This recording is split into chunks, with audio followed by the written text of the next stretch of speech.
Good morning, my fellow yogic travelers. I'm mighty glad to be alive today. I hope that you are too as we continue to live, laugh, love, learn, linger, and live the life we love. It's Tuesday, so it's Song Day. In Napoli, where love is king, when boy meets girl, here's how they sing. When the moon hits your eye like a big pizza pie at amore. When the world seems to shine like you had too much wine, that's amore. Bells will ring, ting-a-ling-a-ling, ting-a-ling-a-ling, and you'll sing Vita Bella. Hearts will play tippy-tippy-tay, like a gay tarantella. When the stars make you drool like a pasta fazool, that's amore. When you dance down the street with a cloud at your feet, you're in love. When you dance, you think you're a dream, but you know you're not dreaming, signore. Scusa me, but you see, back in old Napoli, that's amore, that's amore, that's amore. All right, I blew a chord there or two, but whatever. It's just great that I like to sing early in the morning. Who cares if it's on tune or not? I'm having fun. And I hope that you are too. All right, so what are we doing here? We're going on to my journal question for the day. Have you contacted your inner elder? Another one of the archetypes. I call it the magician, the witch, the wizard, the crone, the curandero, the medial person. It's the part that knows. So what counsel have you gotten from your inner wise person? And if you haven't matured in that sector yet, who do you look to carry that wisdom? Who guides you? Who's the role model for you? And your mantra is, I see. And that follows the line of cognition, developing insight, and of course, whispering that into the ear of the king and the queen. All right, as for my friends with the clutter problems there, and this is just true for picking up yoga or anything, you'll be surprised how quickly this becomes possible once you put your mind to it. That's it. Once you put your mind to it, you got to buy in. Are you in or not? Don't straddle the fence in this. As my teacher, B.K. Iyengar, says, the mind is easily biased.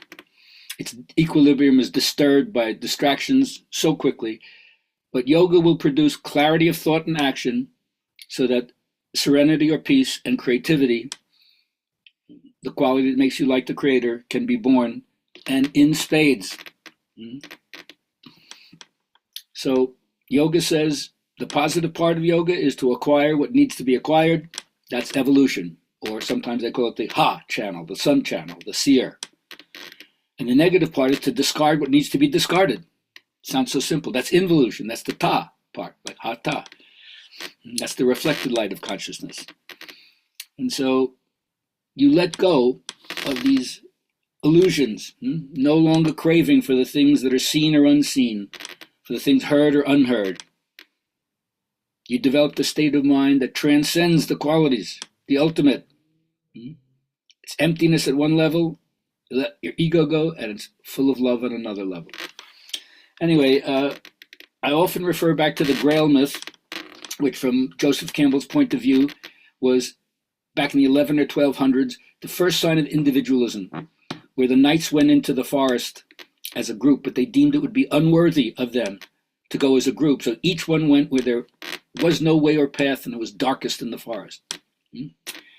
That's because they don't want to live in the wasteland. The wasteland is where you're living out of somebody else's initiative, what somebody else told you you're supposed to do. But such a false life robs you of your sense of vitality. So it's about unification. That's what yoga means, right? Union, right?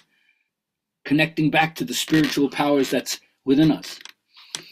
And that's why I always talk and love to tell everybody that William James's book, The Variety of Religious Experience, especially the chapter on the religion of healthy mindedness. What's that?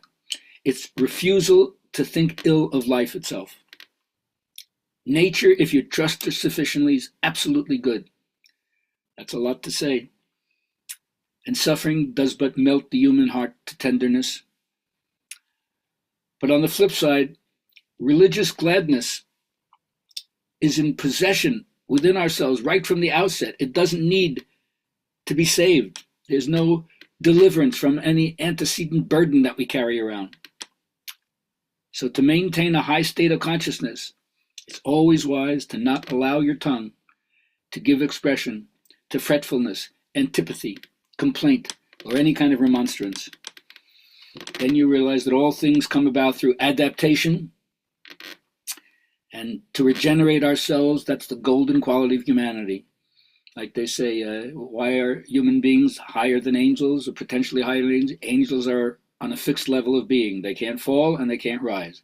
But human beings, we got a continuum here. We can go down into some depraved things and we can rise higher than angels. So I hope you find your path, because the path is what's going to uplift you and help you develop the next stage of your own personal evolution. All right, so as we end our thing for today, reminding everyone, including myself, every day, what's the power of affirmation, power of positive thinking. Martin Seligman, psychologists had to do like positive psychology, right? Catching up. Science and medicine still catching up. So find out what is vibrational alignment and find how to align yourself with well-being. Incline your mind to well-being, the Buddha says. That's the name of this game. Or haven't you noticed that things go better for you when you're happy, joyful, enthusiastic, appreciative? So take some time every day to go to the secret place. What's that? The privacy of your own thoughts.